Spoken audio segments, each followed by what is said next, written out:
Go. Okay, so I'm back for another episode of Life in Sports, and today I am honored to be joined by Emily Sullivan. How are you doing, Emily? I'm doing really well. How are you?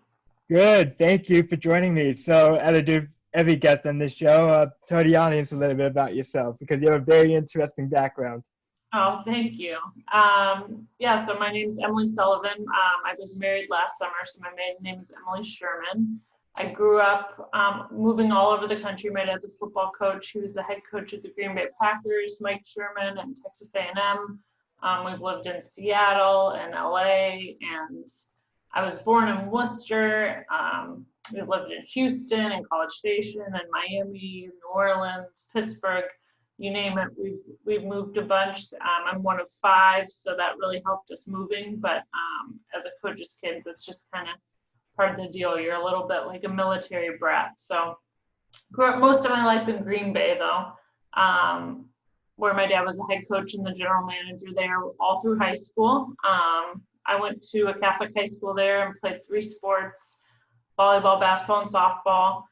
And then went on to St. Norbert College, where I had intended to try and play basketball and softball, but I just decided to focus on school and ended up coaching all through college instead at my high school. But had a great playing career for basketball. My high school team lost in the state championship. I wasn't by any means the best player on the team. Actually, I had a very talented team. I was a bench player. I knew my role and knew how important it was to stay positive for my team. And I was a captain, but definitely not one of the best players on the team. My best friend is 6'4". She was our leading scorer. My other two best friends were very talented guards. So I came off the bench and contributed that way. But I had a great experience, and those are my best friends to this day. So, and really got my love for coaching once I got to college. I coached with my assistant coach when I played in high school. He hired me as his assistant when he got the head job. So I coached for 2 years at Notre Dame, where I went to high school. And my second year there, we lost in the quarterfinals for the state championship. So my high school has a very long history in Wisconsin, doing very well in girls basketball. So a lot of state championships have been won since we left. But from there, after St. Norbert, I went there for 4 years, graduated, and then I went to Texas A&M, where I got my master's in higher education administration and sport management. And then I worked in the athletic department there with a couple athletic directors and in the ticket office. And then let's see, from there I moved to South Africa for 3 months. I was just burnt out from school. I went to college for 6 years straight, and I never studied abroad, which I really regret, and I recommend kids to do it if they can. So I volunteered abroad for 3 months and taught PE at a school, a junior high in Cape Town. So I lived there for 3 months, and it was a total eye-opener experience for me. I worked at a school that was half Christian and half Muslim. So I saw a lot of conflict there, and opened up my eyes a lot to just religious conflict within a school.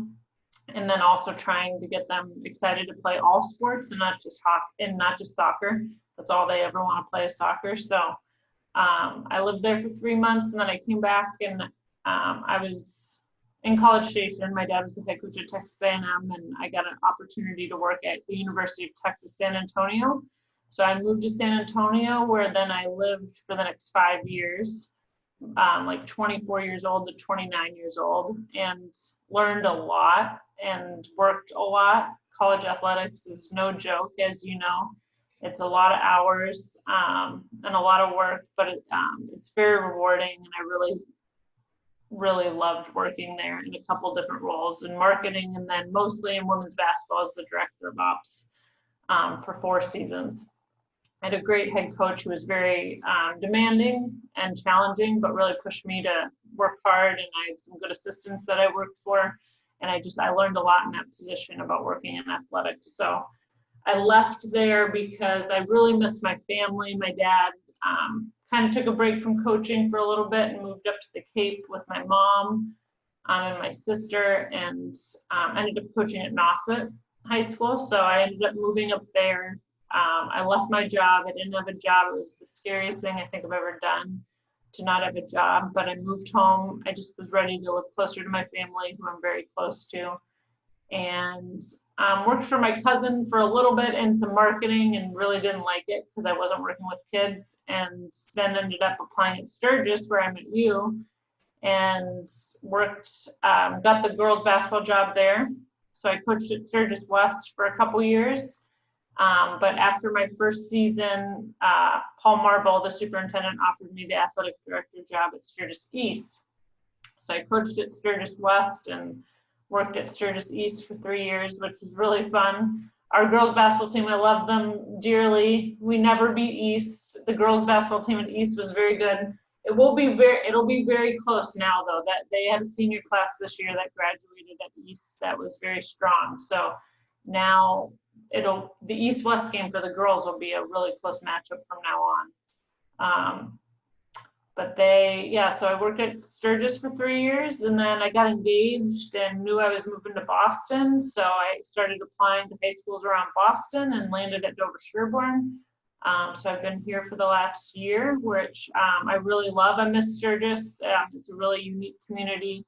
But I'm really loving it here at Dover-Sherborn. It's a very competitive athletic environment, competitive academic environment. The kids work really hard to achieve greatness in the classroom and on the field. So that's where I've been for the last year, minus COVID, for the last couple months.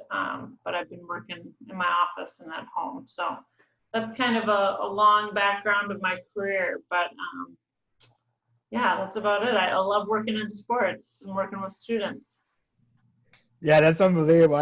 That was pretty long, but hey, when you have that great of a resume, why not share it? So, you mentioned growing up in Green Bay and being the daughter of Mike Sherman, who was the head coach of the Packers. And as you know, Green Bay is a very passionate football town. What was it like dealing with all the scrutiny that came with your dad's job at that age?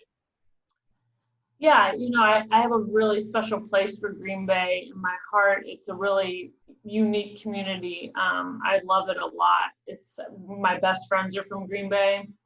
Some of the best coaches I've had, the best teachers I've had. My brother is married to a girl from Green Bay that I coached, actually. So we always have a connection to Green Bay, and I go back often. But growing up as a head coach's kid in a fishbowl like Green Bay is, it was tough in a way that, if you lost a game, then you'd open the paper the next day and you'd see, some not so nice things written about the decisions that your dad made. And so you become very defensive. But we developed a really thick shell, honestly, from the very start. So you kind of stop reading the newspaper because it just makes you too upset, or on certain Mondays, you might be a little late going to school because you're just kind of bummed if you lost a game the day before. But for the most part, my dad had a lot of success in Green Bay, so I don't really remember the scrutiny being so bad. And, social media wasn't a big thing. I graduated in 2005, so I was really fortunate that I didn't have to do all the social media. Twitter wasn't a thing. It was really just the paper, and Green Bay was really good to my dad and really good to my family. So I don't really remember the scrutiny being too bad. I went to a private high school. The teachers were wonderful. The kids were all great. I don't remember honestly having too many issues. But I mean, it's professional sports, so they're gonna rip apart your dad, and you just have to have a thick shell, which is tough because the coach's family is extremely close because you move so much. And you become very defensive of your father. So you just have to have a thick shell, which has helped me in my life. So did you go to every home game when your dad was the head coach of the Packers, or did you go to what percent did you go to the Packers home games? Every home game. We went to every single home game. I don't think we ever missed a game home-wise. We were really blessed. We had a beautiful box. So I was very spoiled. I didn't have to sit outside too much. My dad was the tight end coach there for 2 years under Mike Holmgren. So I do remember sitting outside a little bit when I was in junior high. But then when he got the head coaching job, we sat inside. So I can't complain about the cold temperatures too much. So we went to every home game. As a head coach, you get a box. So I'm one of 5 and my mom. So we always were able to bring a friend. So my high school friends kind of grew up coming to games with us, which I think they really look back on and think really highly of. For away games, a lot of head coach's wife go to away games, but my mom is a wonderful mother and didn't want to leave us and really kept the home close while my dad would be on the road at away games. So the only away games we'd go to were Chicago and Minnesota, because you could drive. They were only a couple hours away. So my 18th birthday, my dad actually surprised me with a limo for my 4 best friends, and we took it down to Chicago for the game. So that was like probably the best high school memory that I have, that my friends really look back on. We stayed in the team hotel, so you get to see, Brett Favre and Amon Green, going in the elevator in between meetings. So I grew up with it, but I still thought it was cool. I think Brett Favre is just the best athlete of all time. So I thought that was probably one of the best experiences I had of going to games, and being able to bring friends was probably the coolest part of it. And, my older sister went to Marquette, and she was in college when all this was going on. She went to Marquette during the Dwayne Wade era. And so she was going to Marquette, and I was in high school, and I always think, would it have been cool if I was in college while he was the head coach. And I'm really glad I was in high school, because I think if I was in college, I would have gotten in a little bit of trouble, because you're just a different age. So I'm just really glad that I was in high school, and it was just a more wholesome experience. So I'm really glad that I was able to share that experience with my friends. I have some really great friends from Green Bay. What was your favorite game that you saw live when your dad was the head coach of the Packers? Yeah. I'm trying to think if a lot of Minnesota games, like whenever Minnesota was always, I think, the most fun game. Hated them, but it was like when Amon Green had that catch, it's always on, no, not Amon Green, Antonio Freeman had that catch that they thought hit the ground, and somehow it didn't hit the ground, and he caught that. That was pretty cool. Brett Favre, the day after his dad passed away against the Oakland Raiders, it was an away game, but we watched it on TV. And that was one of the most unbelievable things I've ever seen in my life, to see how, throw 7 touchdowns, and for how many yards he threw for. I think the best game I've ever seen, though, was the Seattle Seahawks playoff game against Matt Hasselbeck. It went into overtime, and we won on a pick 6. It was the first playoff game to end on a pick 6. And Matt Hasselbeck was like really cocky going into the game. He said, we want the ball and we're going to score. And then he threw a pick. So that was probably the best game I've ever been to. Just my dad put so much into it, and to see your dad after they lose a game is one of the hardest things, especially a playoff game. But to see them after they win a game is one of the best things. So it's the life of NFL coach's kid is very high and it's very low. So that was one of the best ones. So you mentioned that you were played so many sports in high school, and you told me that for basketball you lost in the state championship game. What do you remember from that season? I know you mentioned you were a bench player and stuff, but what do you vividly remember from that season? Yeah, so high school for basketball, it was a very competitive group of girls. We had a very talented team. I went in my senior year as a captain. Thought it'd be hard for me to get a starting spot, but thought maybe I'd be like, the 6th man off the bench. And then we had a really good sophomore come up, and so that backed me a little bit. And I really had to accept my role on the team, which was hard. Every kid wants to play 32 minutes a game, and my 3 best friends on the team were playing 32 minutes a game. So I had to really accept my role and, respect my coach when he was going to put me in, was when he needed me. I was kind of a spot shooter. So if, you needed a 3, or I was a little too small to be a forward because I'm 5'9", but our team, all of our forwards are 6 foot or taller. And I'm a little too slow to play a guard. So I was in that awkward, like 3-4 spot. But I was a really good shooter. So our first playoff game was in Wisconsin, everyone makes the playoffs. So we were 15-5, and the team we played was 3-17.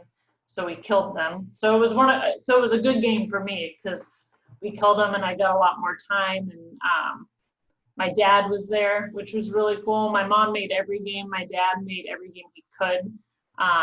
And so that was a really good game. I got a lot of time. It was the first playoff game in our run to state. And I was able to hit a couple threes, and it was a lot of fun. And the whole run of the state tournament was just the most fun experience, staying with my friends in the hotel, and we upset team after team. We were a 3 seed, so in our section, so no one expected us to make it as far as we did. We were very underrated.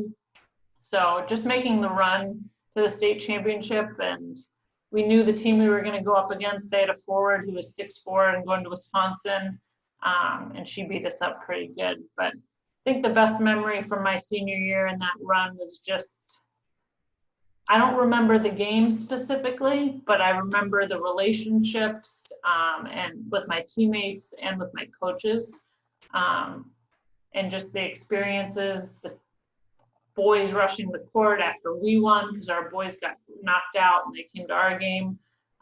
People rushing the court, just the camaraderie, the pep rally we had as we left. It's funny, I don't really remember the games. That's the thing you kind of forget. You kind of forget the games, but you remember the relationships and the experiences. Man, everyone makes the playoffs in Wisconsin. I mean, how do you feel about that as an athletic director? Because I think there should be some standard of making the postseason. Yeah, so in Wisconsin, very competitive athletics in Wisconsin. Soccer is very strong, basketball is very strong, the tennises are very strong. I played softball, not a great sport in Wisconsin. I grew up playing in Texas, so when I moved to Wisconsin, I was a little far ahead of everyone, and softball is not a great sport. Lacrosse doesn't really exist. But yeah, everyone makes the playoffs. And in high school, I didn't think anything about it. In basketball, we were always well above a winning record, so I didn't even think anything about it. But as an athletic director now, I don't like it. I think it's a terrible idea. It just prolongs the playoffs so much longer. Like, we played 30 games in high school by the time we played in the state championship. So I think we finished like 25-5 after we lost in the state championship. So it just makes your season so long. They start probably a month before we do, and they end at the same time. So the winter, I don't think it's a good idea. Not everyone should make the playoffs. I think the 500 rule is a really good rule. Yeah, I don't know in Wisconsin why they do it like that, but. I mean, what can you do? But so you also mentioned that you went to Texas A&M and worked in the athletic department the same year as your dad was the head coach of that program. And as you know, college football down south is a hotbed, and just as much scrutiny as in Green Bay. What do you remember about those years of watching your dad at the college level? Yeah, I remember those games more, maybe because I was in grad school. I was 22, 23, 24. Than I do in high school, and I watched so many more Packer games, so I don't really know why, but I think it's just probably because of my age. Texas A&M is such a fun school, and it's a lot like Green Bay in that it's a fishbowl. It's a very small town. They revolve around Texas A&M and their sports, especially football. So the best season that my dad had was his third season. They were 3-3 to start the season, and they finished 9-3. They went on a 6-game winning streak, all in the Big 12. They were in the Big 12 at the time. Ryan Tannehill was the backup quarterback, actually, and starting receiver. And my dad made the switch for him to become the starting quarterback, and then we went on a 6-game winning streak, beat Oklahoma, Nebraska, Texas Tech, all the Big 12 South teams to win the Big 12. They beat Nebraska 9-3 at home, and I had a bunch of friends from Green Bay in town actually for the game, and they all rushed the field with everyone. We were on the field when they won. Ryan Tannehill was on the team. Von Miller was on the team. Johnny Manziel was a redshirt freshman. So those were probably like three of the bigger names that were on the team. Pretty well-known offensive linemen that I can't think of, but Texas A&M is just one of the coolest schools, one of the greatest student bodies. They have a huge ROTC program. They don't do cheerleaders. Their ROTC run all the cheers. And it's just a really unique school and environment. They do midnight yell the night before to practice the cheers. And thousands of students come just to be on the field and practice cheers. And I had a lot of really fun experiences at Texas A&M while I worked there, went to school there. My dad was the coach there. And my brother played for my dad at Texas A&M too. So my whole family lived in Texas in College Station at that time. So that was really fun. My brother was a walk-on. He didn't play much unless they were up by a lot. So it was fun to see him get in some games, like against Kansas, who was never very good. He'd get in for that game. But no, I really loved College Station in that time. Working in the athletic department at Texas A&M, I learned a lot. I really enjoyed school and my master's program. It's kind of where I realized I wanted to work in education. So Texas A&M is a really special place too. Green Bay is always where I consider home, like where I grew up, and probably my favorite place in the world. But College Station is a very close second. So how is that dynamic between your brother and your dad? Did your father push him a little bit more being his son, or did he treat him just the same, would you say? Yeah, he treated him just like everyone else. I mean, he was a tight end, so he was behind. He was probably like the fifth guy in line. He had a lot of tight ends ahead of him. My brother-in-law was actually the tight end coach. So my brother-in-law coached him as his position coach. So he worked with him more. So my brother was really like a scout team player, a special teams player. But my dad and him, I don't think they interacted too much actually. Since as a head coach of such a big program, you're really allowing your position coaches to do a lot of that kind of work. And my dad's really talking to like the big players like Tannehill, your quarterback, and things like that. So, and my dad and Matt really didn't talk all that much, I don't think, just to keep it normal. Yeah, that's a good idea, because that could be a little icy at times between a father and a son at that type of level. So yeah. You also mentioned that after Texas A&M, you just wanted to get a break from everything. So you decided to go to South Africa and go into a whole new culture, teaching at a school where it was half Catholic and half Muslim. What was it like learning a whole new culture in South Africa compared to America? Yeah, it was a culture shock for me, for sure. I had never really left the country other than to Mexico in high school for a vacation. And I've done a lot of volunteering in different communities, but never abroad. And so that was really different. Working in this school, it was in a pretty rough area of Cape Town. And I lived in that area with a host family. So being in a different type of community was different. It was in a more dangerous area. Walking to school during the daylight was fine, but you really didn't want to be out at night by yourself. But the kids were wonderful, kindergarten through 8th grade. And like I said, they were half Muslim and half Christian, and there was quite a lot of conflict between the two. And so it was interesting to see and try to keep that from happening when they would have conflict, but they mostly only want to play soccer. So we tried to implement a track program into their school. We coached a club soccer team after school. And I really tried to work with the female athletes, because they have some really great athletes, but the girls just don't have much, in this community anyway, they just don't have much opportunity to play sports. So I was really trying to get them to play soccer with the boys, or they don't play basketball. They play this game called netball. The ball doesn't bounce. It's just a circle. There's no backboard. It's like watching paint dry. It's really a tough sport to watch, but I tried to get them into that sport.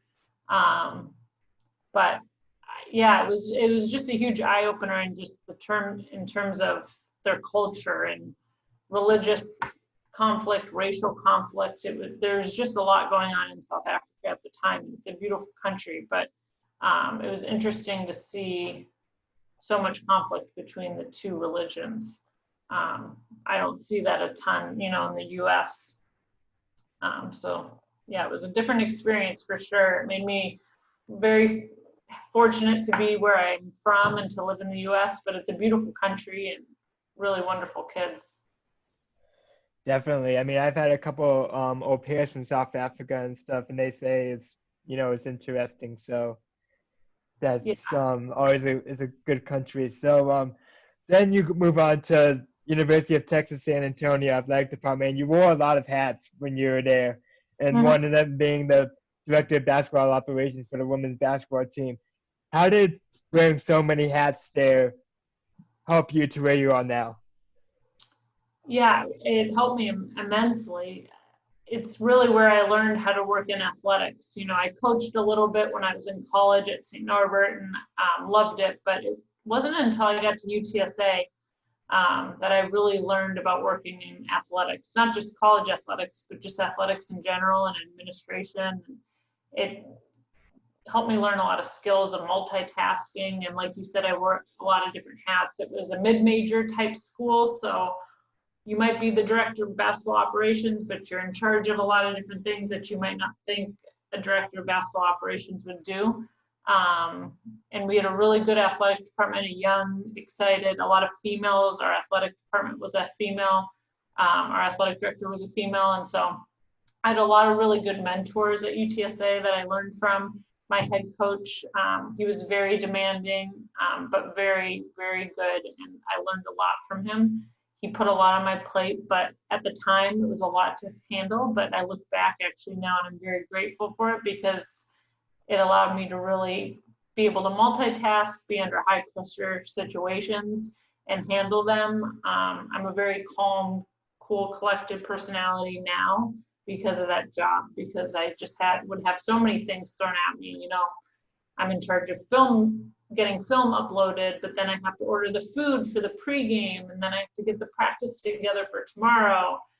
It's not so much on-court coaching, unless we're down the coach. I was able to step on the court, but or recruit and stuff like that. So it really just helped me. There's just so many things that go into being a college coach, or a college administrator in athletics, that you just you deal with recruiting, you deal with administrative, you travel all the time, you do some coaching, you do some recruiting. And I'm just really fortunate for having to work there, because I learned so much. It was really tough, a lot of work, a lot of hours, but it made me learn a lot. And really the girls that I worked with, the 15 players on our team, were just such a blast to work with too. I bet. So then after that experience, you decide to, as you said, move up to Cape Cod, which is where, as I remember on TV, someone said it's the place to retire and hide. Yeah. So you come to Sturgis West. You actually were a inclusion teacher for a little bit too. And Yeah. then you also were the head coach of Sturgis West basketball, and then was the athletic director for Sturgis East. So you're kind of working both sides of the rivalry there. What was Yeah. that experience like? Yeah, I love Sturgis. I had to kind of adapt my mindset from being at a Division I program to being at, a Division IV athletics department in a high school, and at Sturgis with a no-cut policy, very inclusive environment, fairly successful athletics actually for a school that really doesn't cut anyone and wants everyone to play. They have had quite a bit of success with at least one sport in every season. So it was a little different. I had to adapt my mindset, but I really enjoyed it, and it helped me learn a lot. I had never been in the classroom in a high school, so being an inclusion teacher was really fun, and it really helped me get to know the students better. I really miss that actually. I don't have that anymore, and I miss that component of it, just being able to get to know the students in the classroom a little better. but being the girls basketball coach at Sturgis West was awesome. I mean, you might not think that if you looked at our record. I think we won 11 games in my 3 years. So, but overall, in terms of their improvement, you know, some girls started and had never played basketball before. I was trying to recruit soccer players because the girls soccer team at West is really good. I would just try to get anyone I could. We had a couple good players, Maggie Farley, Rachel Kilduff, Lily Manning, who's still there, Mary Sullivan. We had a couple players that really knew how to play basketball.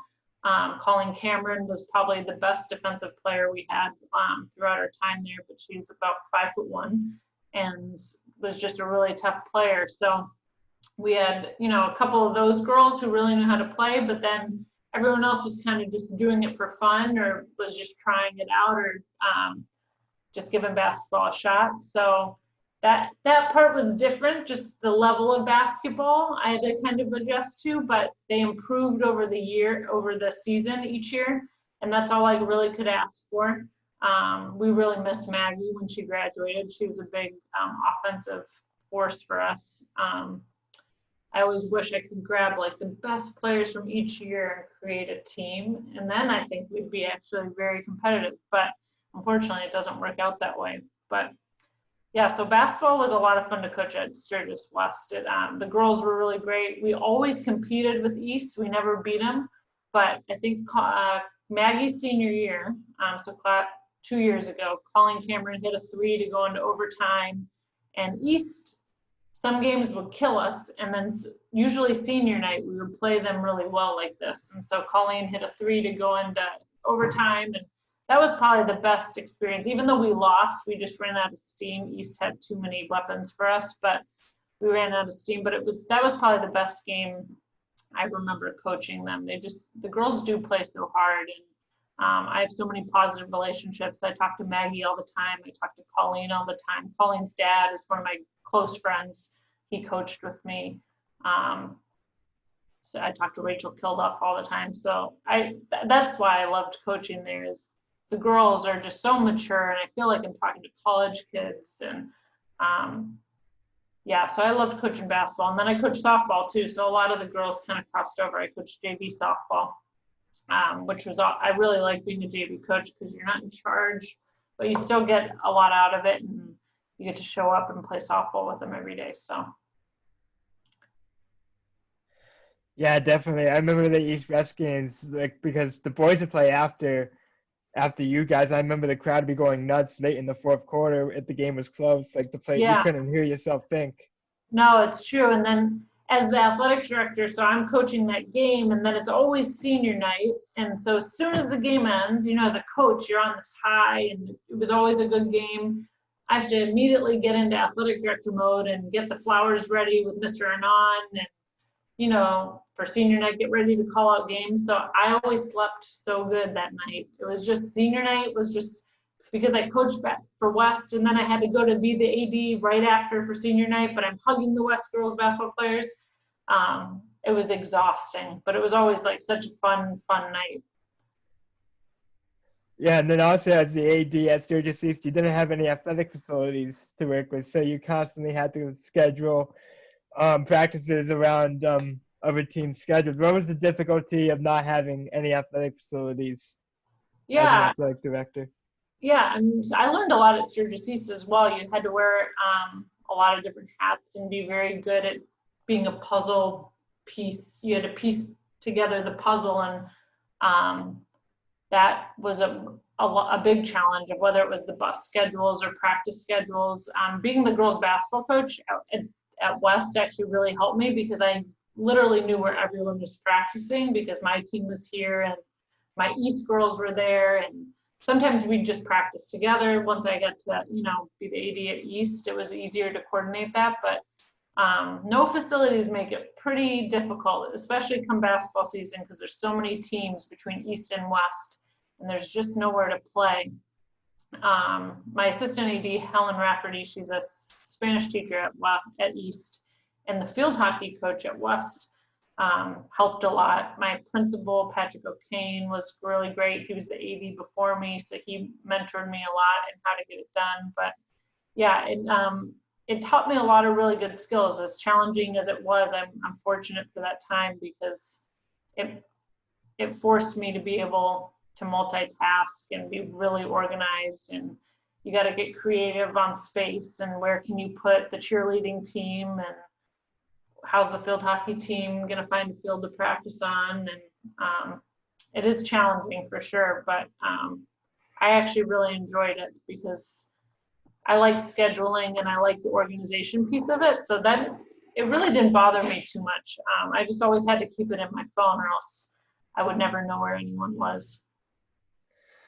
Yeah, that's definitely crazy. I mean, I remember me and my friends used to joke with Mr. Anand that he went into the job as the AD at Rest of a like black hair, everything, and then he left that job with gray hair. Right It here. aged him Yeah. pretty well. Yeah. So so then you get married and you move to Boston. You become the athletic director at Dover-Sherborn High School. Mm-hmm. What was it like taking over that type of athletic program, and have you noticed any difference in terms of expectations for the athletes? Yeah, so it's really just a different type of athletic program in that Sturgis was very competitive in a couple, like one sport per season, which was girls soccer for West was really good, and then girls volleyball for East was really good. And we're a little bit bigger here. We have like 680 kids, so it's a little bigger than the Sturgis campuses. And the students are, it's very competitive in the classroom and on the field. A lot of our coaches are teachers, which is a really good thing. I walked into a great coaching staff that I really get along with, and they're a really great group of people.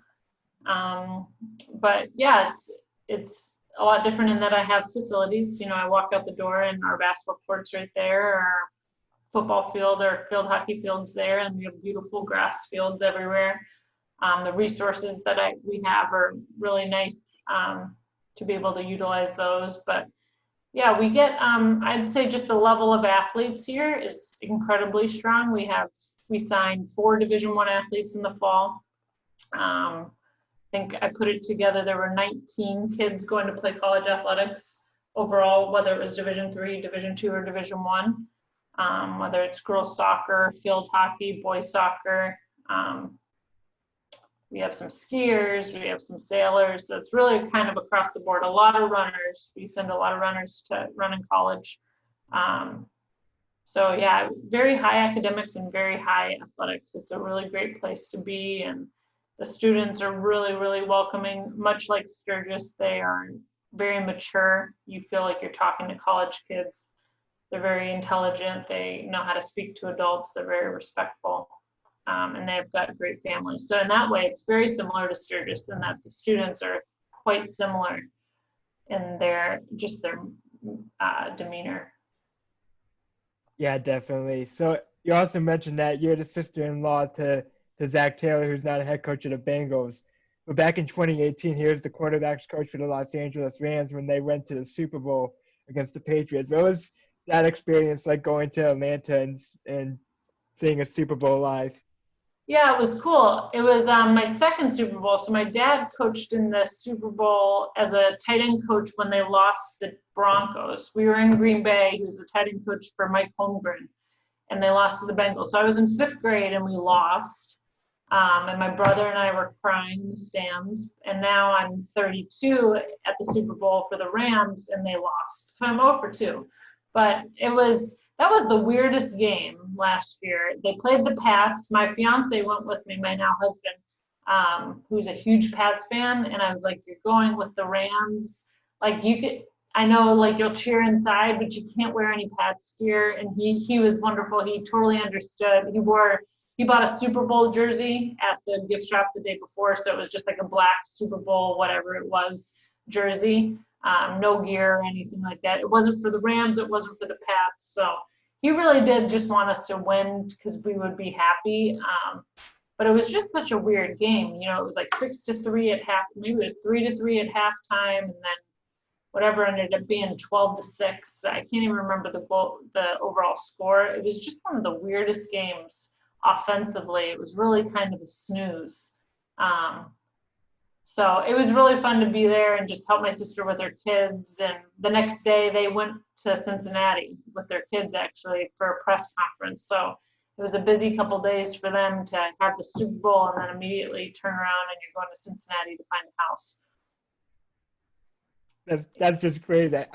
I couldn't imagine. So now that he's in Green Bay, how do you think your family has adjusted, or your sister's family, to living in Cincinnati? Yeah, they love it. So my brother-in-law was the offensive coordinator at the University of Cincinnati a couple years ago. So they had lived in Cincinnati before and they really liked it. You know, we grew up in the Midwest. I think a lot of me and my siblings consider us, you know, Midwest values, and that's really where we grew up. And so Ohio, my mom is from Dayton, Ohio, and so Ohio really resonates with us. We grew up going to Dayton every summer to see my grandparents. So we love Ohio and they love Cincinnati. It's a big Catholic school area, so that the kids go to Catholic school there, and it's a really good school, and it's just a good place to live. They live in a really safe neighborhood and just good, wholesome people. And my sister was really happy to move there. LA wasn't really so much their theme. It's just not for people might think it sounds nice, but just the way we grew up in Green Bay and in Texas, LA is just such a different lifestyle, and it just doesn't really fit the way we were brought up. So Ohio really is just a wonderful place for them. It's such a good fit. And obviously his kids are at a young age, but if he continues to succeed as a coach with Joe Burrow now as his quarterback and stuff, and if as the kids get older, what would your main advice be to them at to deal with all the stuff that comes with being the coach's kid when they get older? Yeah, I think they'll be pretty good. Brooks is the oldest one. He's my godson, actually. So I'm close with all four of them. They're just the best kids. My advice to them as a coach's kid would be really to stay humble. I think a lot of the time that kind of stuff can go to coaches' kids' heads. And I'm really grateful for my parents for not we lived a very blessed life, and we had a lot of really great opportunities, but they didn't spoil us. Being one of five, you always have to share. I shared a room with my little sister most of my high school life. So I'm really fortunate that my parents didn't let us anything go to our head. If we had a really neat experience like the Super Bowl, my dad would drill it into us that this is, you know, very unique. This doesn't happen usually. You guys are so lucky to be doing this. So, and I know my sister and her husband are the same way. And they'll keep their kids grounded. And that would just be my biggest advice to them, is to not not to brag about it. Maybe when you meet someone, that maybe isn't the first thing you tell them. You talk to them about you. And then if they find out who your dad is later on, that's fine. But don't have that be the first thing that comes out of your mouth, because the last thing I would ever want is for anyone in my family to be entitled. And so that would be my biggest advice, is to stay humble and grounded and never feel entitled like you're owed anything, just because of what your dad does for a living, because it's not going to last forever and you need to find your own identity. So if you identify as Zach Taylor's son or Mike Sherman's daughter, that identity is going to go away eventually and you're going to be really lost.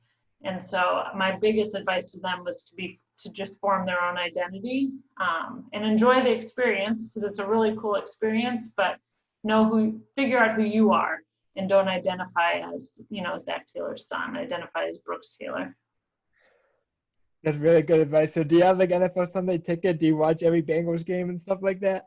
Yeah. Oh yeah. We follow everything. My husband is a diehard Pats fan, so Pats are like always on. But he loves following the Bengals. We went to a game. He has 3 kids, so we took 2 of his kids to the Bengals game last year against the Steelers, which was a really good game. And we follow every game that we can, and I love watching them. It's a fun way to stay involved and always have a team to root for, because I have no favorite team really. I always just root for whoever my family is a part of, and now I'll root for the Pats for my husband's sanity, but for the most part, I really don't have a favorite team. Right now it's the Bengals. If my brother's wife is from Green Bay, so my dad's been gone long enough now that I don't have any hard feelings after my dad being fired there. So, and I want the best for Green Bay, so I'll root for Green Bay too. That's interesting. So your husband doesn't never would switch sides to Cincinnati because that's his brother-in-law. He's staying loyal to the Pats. No, so he has he'll diehard Bengals too. Like he wants the Bengals to do so well. He felt so bad this year. They were 2-14, and he was so psyched when they got Joe Burrows. I think he ordered a jersey for him and his son. So he's definitely like all about the Bengals, but he's also all about the Pats. It's like both of them. When Brady left, he's not a Brady fan. He's a Pats fan. So, yeah, he roots for the Bengals for sure because it's family. But he'll always be a Pats fan. Honestly, the NFL draft is a unique experience to see because a lot of the coaches got to be at home with their families and stuff like that. What did your brother-in-law enjoy about being with his sons and stuff and doing the whole draft with the family? Yeah, I think that's a really cool experience that I hope his boys remember forever. The older one will for sure, just because he's such a sports fan. So when we were growing up, my dad always brought my brothers to the war room, actually. So my two brothers, Ben and Matt, are now 31 and 27, but at the time they were like in kindergarten and fourth grade. And my dad would bring them to the war room for the draft day. So I think a lot of coaches' kids bring their kids anyway, their sons, to those kinds of things. But I think it was really cool for people to see that these guys are dads, their husbands first, really, and then their coach.